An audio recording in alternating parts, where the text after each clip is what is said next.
Nous continuons aujourd'hui notre cheminement en compagnie de notre cher chevalier au bois Hugues de Pint. Proche du comte de Champagne Hugues de Troyes, c'est avec ce dernier qu'il se rendit à Jérusalem en 1104 après la première croisade. C'est là que Hugues de Pint a pu constater que les routes orientales n'étaient pas sûres pour les pèlerins. C'est ainsi que germa les prémices de ce qui deviendrait plus tard l'ordre des Templiers.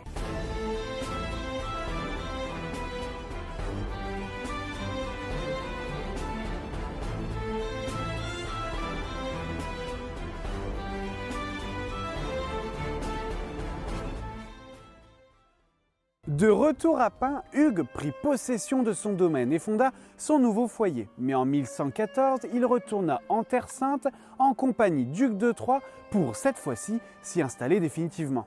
Il rejoignit alors un groupe de chevaliers soucieux, tout comme lui, d'assurer la sécurité des pèlerins chrétiens. Il prit d'ailleurs leur tête en compagnie de Godefroy de Saint-Omer. D'abord laïque, le groupe de nobles vivait et agissait sous la protection et l'autorité des chanoines du Saint-Sépulcre, ces membres du clergé chargés de la protection du tombeau du Christ.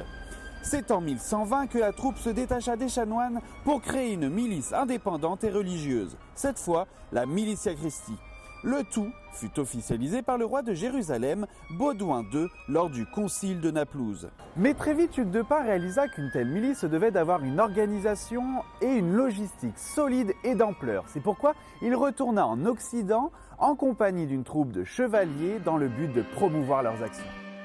Le pape Honorius II est ainsi sollicité et convoque en 1129 le concile de Troyes, en présence de grandes personnalités telles que son représentant, le cardinal Mathieu d'Albano, Thibaut IV de Blois, nouveau comte de Champagne depuis que Hugues de Troyes a rejoint la Militia Christi, Bernard de Clairvaux, rédacteur de la Règle de l'Ordre, et bien entendu Hugues de Pint, premier grand maître du désormais officiel Ordre des Templiers.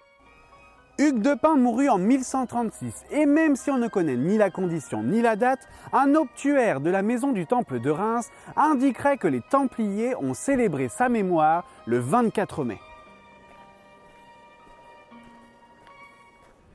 C'est ainsi que se termine la vie de Hugues de Pint, mais certainement pas celle des Templiers. Durant 2 siècles, l'ordre se développa jusqu'à faire trembler le roi de France lui-même, en partie grâce au trésor qu'il amassa durant ses péripéties et que je vous propose de découvrir la semaine prochaine dans un nouvel épisode de l'Aube des Mystères.